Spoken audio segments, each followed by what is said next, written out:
Wanky, wanky. Time to wake up.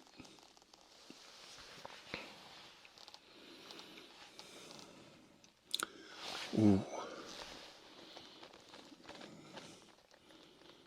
You didn't think I was dead, did you? No, seriously. Come now. You found a body. You found a body. If I remember right, that's the second body you found of mine.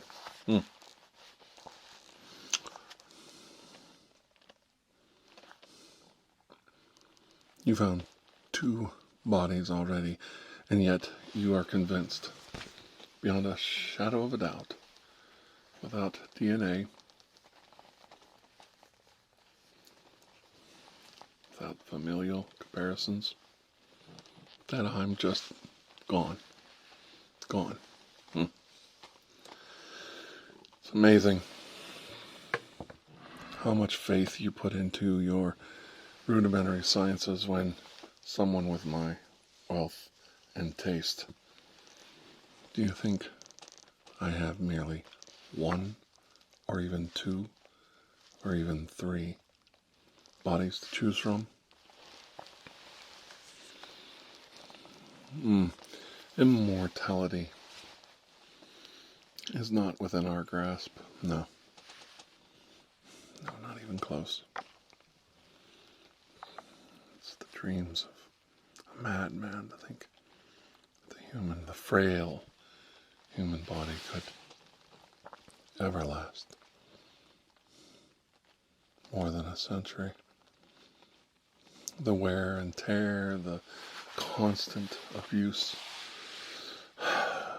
the garbage we put in, let alone the alcohol and the drugs we imbibe to keep this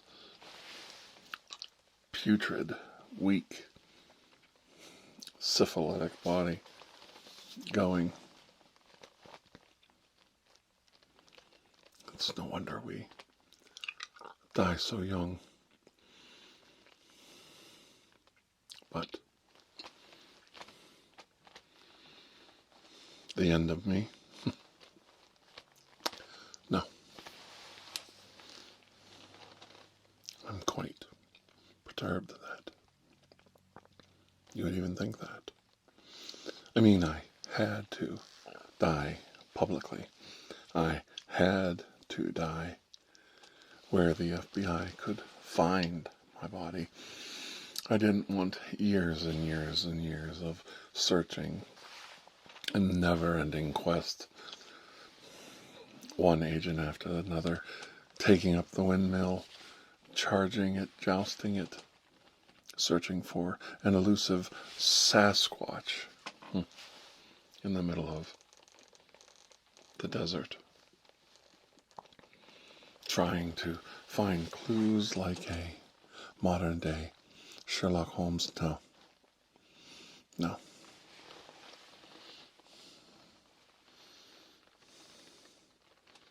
I had to leave a body for them to find. And at the same time, that body was failing me. So it suited my purposes to leave that mortal coil in a very public way.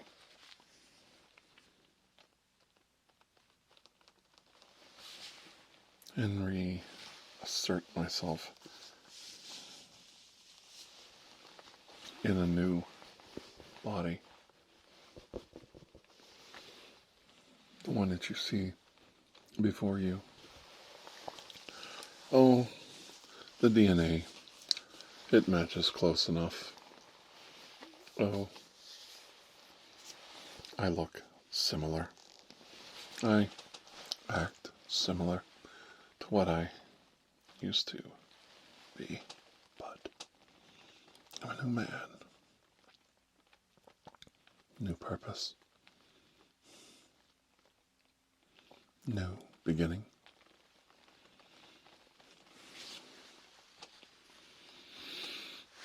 I find it refreshing that science of the FBI has not caught up to the science that I have paid for. Paid dearly, I might add. Paid dearly. It's frustrating to know that you almost sorted me out, but you couldn't make the leap in logic. Now, I had to be a pretender. I couldn't be the Raymond Reddington. No, I had to be an imposter. Somebody pretending to be him. I even heard rumors that I was a mother pretending to be a father.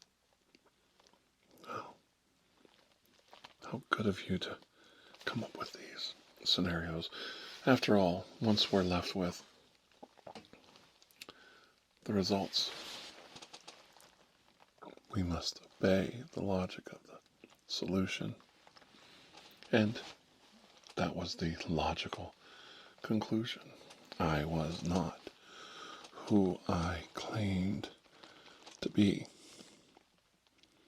But yet, here I am. Here I am in the flesh before you. And you are, as they would say, stuck between a rock and a hard place. Because I can't just let you go. No. I can't just pretend this didn't happen and let you go about your merry business. And you can't just forget that you saw me. That I'm still among the living.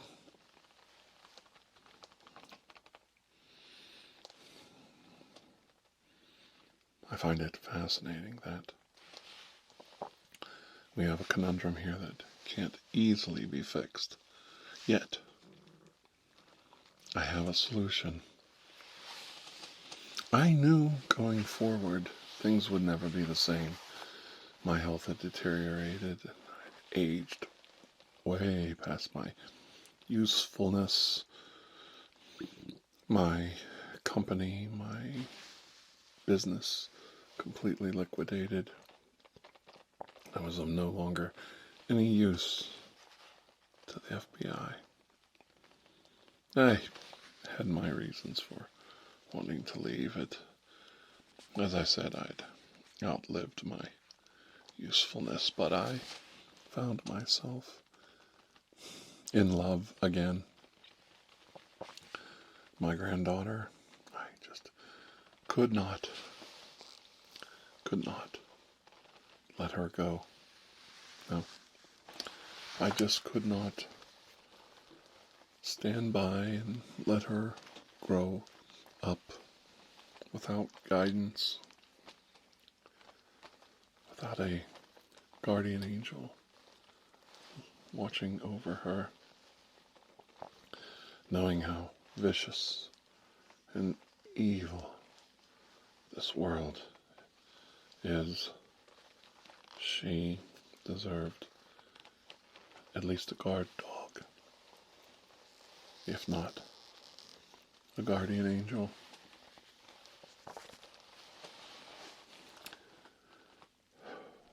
And I can't do that from the grave, now can I? The trick to everything is the same science you're trying to use to decipher my origin. A microchip implant into the brain.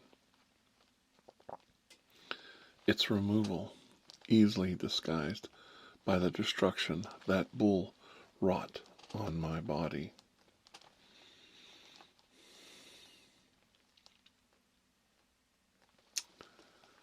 Do you understand now? The essence of who I was is still inside my mind, still inside my head. I'm still there. All of me. Not just a little bit. All of what I was still exists inside my tiny mind.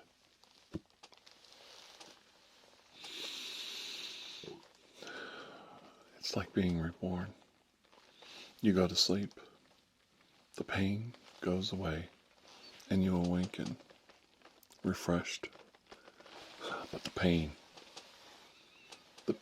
of living, the pain we feel in every joint, in every muscle of our aching bodies. I can't be young again, no. I have to take a body very similar. Therefore, I am still rather gray in the cap, but it's still me. I have not contacted any of my allies, especially Demby. He deserves his freedom. Freedom from all of this. All of what we went through together. He deserves an opportunity to just live his life. To be the man he never had a chance to be. You know what that must be like, to forever be a prisoner to your circumstances. Demby. I do miss him. I do worry for him. He's a great man. The most loyal of all friends that I've ever had. And I do acknowledge that I truly had so few in life.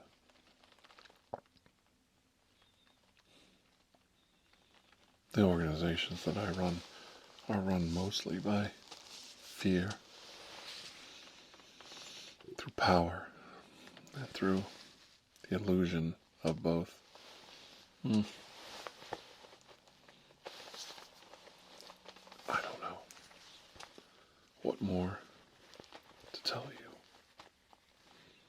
on the subject, but I have a proposition for you. And I do hope you take me seriously. There is still work to be done. As I said, I knew going forward with my weakened body, my spent organization, my losses mounting,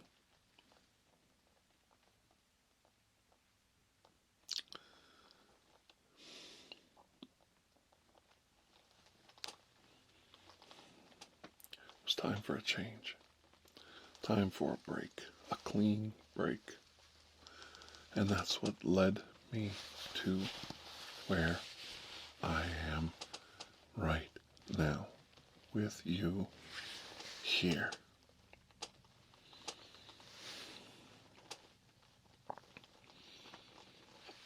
All of the effects of what we did with the Blacklist caused a power vacuum in the underworld. The black market had to adjust to all of our meddling, malfeasance, the destruction of so many power brokers left ample opportunity for all the lieutenants and up-and-come risers to assert themselves as the new leaders of all of these maleficent businesses that we helped destroy a generation ago. There are new players in the game. It's never going to go away. You never thought you were going to win, did you? It's not about winning and losing, is it? No. It's about trying, doing the best you can. There is no winning. Winning is for suckers. And you're not a sucker, are you? No, you're way too intelligent to think that you could just one day hang up your hat and gun and everyone would just obey the law. Surely you know. This is a never-ending battle. Much the same as I am a never-ending ghost, spirit, if you will, harbinger of doom, a foreboding entity. That's what I've become. Death personified. But not death for you, my friend. Death for those who would oppose us.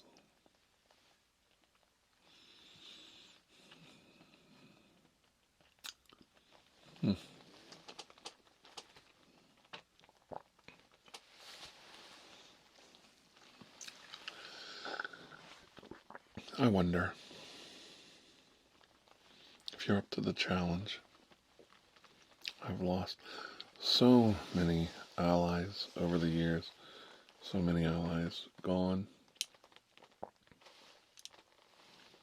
I wonder if anyone truly can take up the mantle and protect the interests of the public in the way that I think is fit. I have a granddaughter, and I want her to live in a free world, in a free society. I don't want her living in an autocracy, dictatorship, being ruled by despots so hell-bent on controlling everything in the world. What it must be like to think that you can rule the world. This world can't be ruled by anyone or anything. So many organizations I've been a part of feel this overwhelming feeling of corruption and control and power. It is true what they say. Absolute power corrupts absolutely. And there's no getting around it. It's true.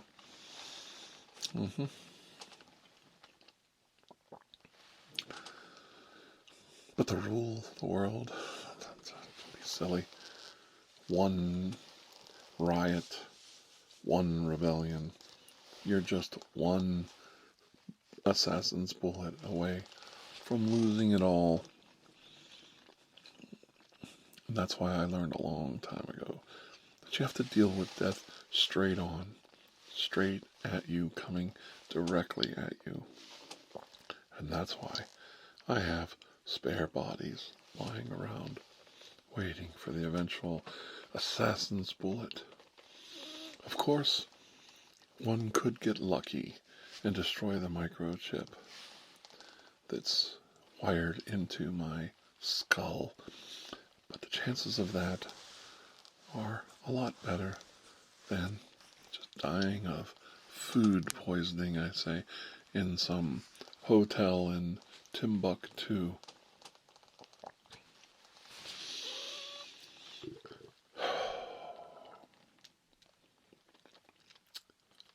Are you up for the challenge that I have presented to you today?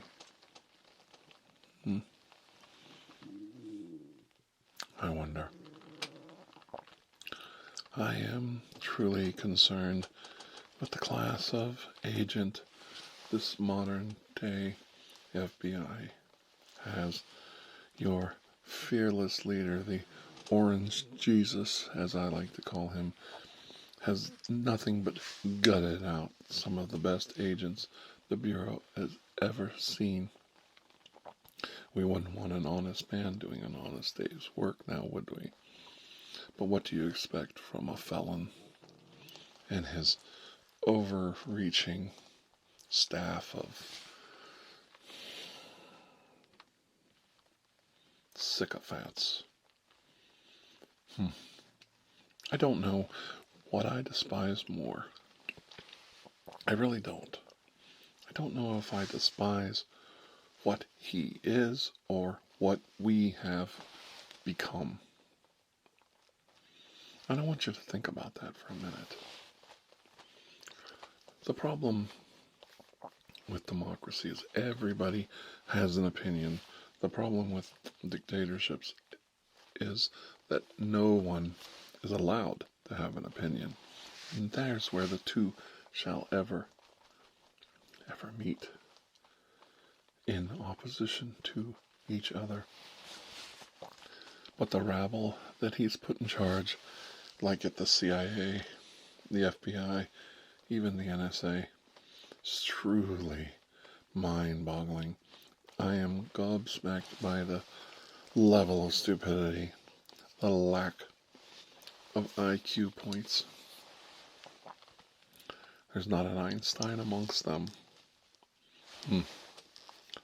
And that's really odd. The hardest thing to cope with when dealing with bureaucracy is the fact that when you look at the pay rate, the pay grade, the pension, and the health care benefits, everyone working for the government knows they're getting the shaft, knows they're getting the short end of the stick. But at least they have their integrity, they have their loyalty, and they have the entire backing of the federal government behind them. And these things make people quite dangerous individuals, because it's not finances, it's not wealth that drives them, but integrity that pushes them forward. But what we've done now, in this modern world of sycophants and suckasses, is we've taken that away, because you can be fired on a whim, fired and let go. You can be removed from your job immediately, if not sooner. And all this in the name of progress. That's a very funny word, progress. They used to measure progress on how far our rockets could travel to the moon. Now we measure it by how big Elon Musk's dick is on any given day. Ketamine's a hell of a drug. I didn't make that up. I stole it from Dave Chappelle, who also stole it from someone else.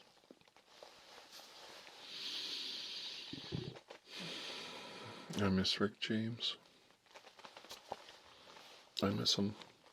We used to go drinking down at Club 54 back in the heyday of the 70s. He was such a generous man. Always generous to his posse and to the ladies.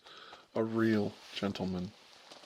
A kind-hearted individual in every aspect of the word. Rick was truly a gentleman with the ladies. Most of them don't even know how much he loved their attention, that he took them all so seriously. It was so sad to see him go so young, but such is the case, such is the times we live in. Some people are sprinters, some people are marathon runners. Rarely do they meet in the middle.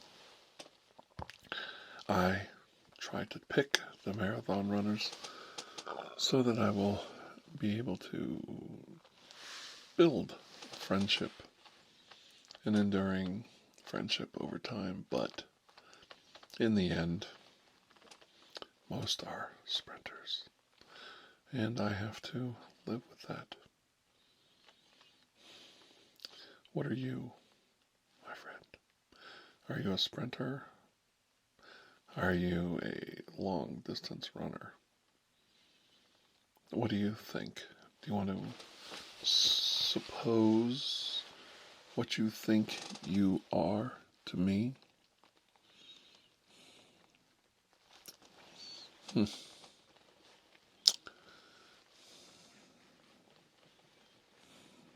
brought you here for an understanding, and I'm not sure that's what is happening.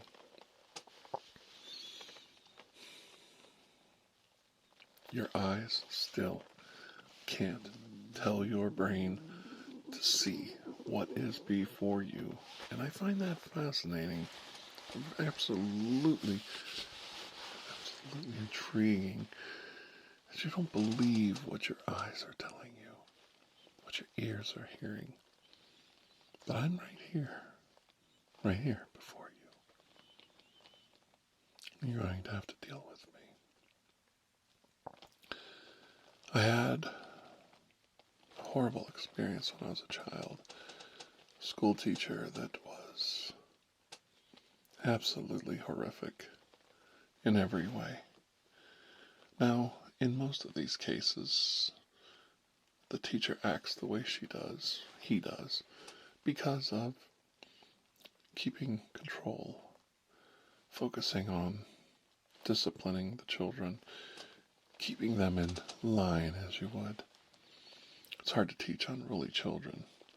It's hard to teach children that are out of control. But she was a person who enjoyed the pain she inflicted just a little too much. Fourth grade was a horrible time for me. I was having trouble adjusting to the world that was greater than the home life that I had. I hadn't a very stable life at that point. Things were unraveling in my home, as you would say, and going to school and getting punished and disciplined on a daily basis was a little much for me to deal with. I forgot my homework one day and I stood up. I couldn't believe it. I stood right up from my chair and I announced to the entire class that I forgot to do my homework. And the teacher started to smile. She was so happy. I was a mouse that had walked right into her trap. The spring had come down and trapped me alive for her entertainment. She spent the next 5 minutes not going over the homework, not teaching the class anything. No. She spent the next 5 minutes breaking me down, cutting one part of my flesh away, and then another, and another, bearing me down to the bone, all for her enjoyment, smiling the whole time. I could hear the snickering laughs of my classmates, how in the past I had participated in this exact behavior. But now it was my turn. This time I was on the altar, and I was the one being sacrificed. I could hear them. You couldn't ignore it. The snickering, the giggling, the laughing, the pointing on their desks with their noses hidden, laughing. But I was truly tunnel visioned on this teacher, this person who was consistently amping up her level, brutality, the threats, were coming. Maybe she needed to teach me a lesson. I'd never been paddled by a teacher for any reason, but she thought it was due that I was in need of a good disciplinary action. And she slowly, and I do mean slowly, never took her eyes off mine. Her eyes never stopped looking at mine. She reached down and she slid open her desk drawer to pull out her paddle. I was dry-mouthed, terrified. The beating wouldn't hurt. I was a strong boy. I was able to take the physical punishment. But the degradation, the insult, the embarrassment, it was too much. This person had complete authority and control over me and was just destroying every bit of me. And right then, as she was reaching for the paddle, eyes locked on mine, in from the hallway walked the music teacher. We had a music lesson twice a week, for an hour or so.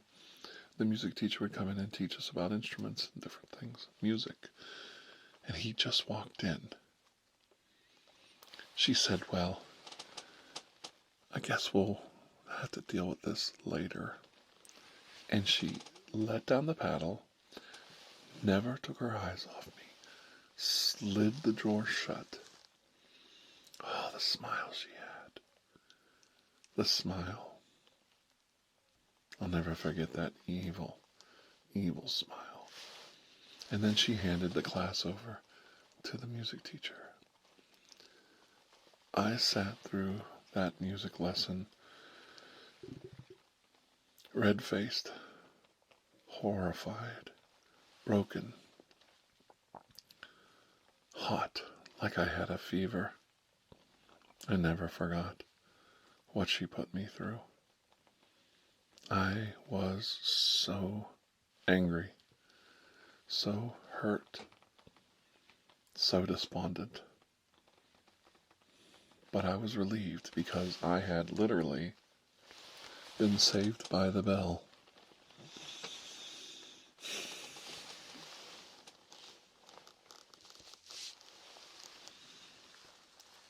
She got away with it, as most evil people do. She got away with it. I didn't report her. I didn't even tell my family. She was never brought to any form of justice over it.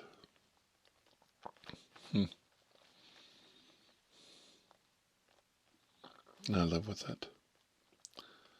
But I knew that her level of evil would catch up to her someday. I always believed that. I always believed that you don't really get away with things scot-free. There has to be some higher justice, some karma to the universe. And I was right. By the time I had reached high school, I had a younger sibling in her exact class.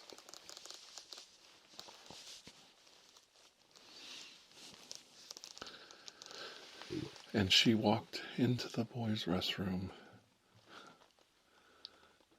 to paddle the boys for taking too long, relieving themselves. And one of the boys in fear turned around and exposed himself to this teacher. And out of embarrassment and frustration, he reported her. It was a friend of my siblings. He reported her.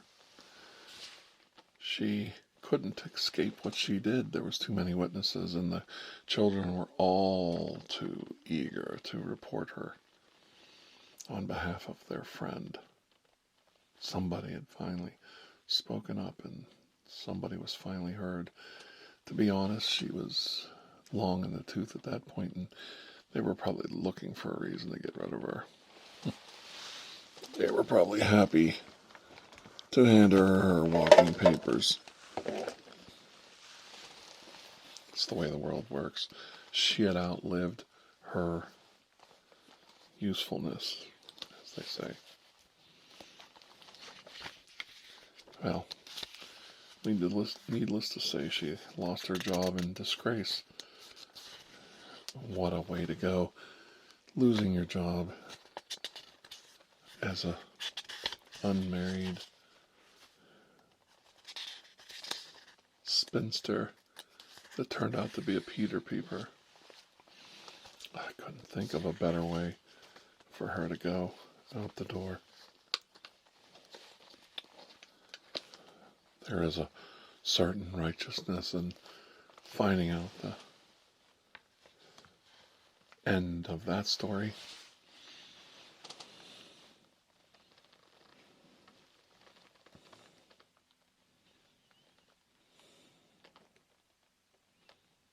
But they just hired another one just like her. They just got the younger model. The newer automobile with the fancy bucket seats. And the process starts all over again. And that's why I am still here. I need you. You need me. And we have work to do. Whether you believe I am who I say I am, or just an imposter, the work remains. It's time for us to get busy. So, I ask you, are you with me? Or are you against me?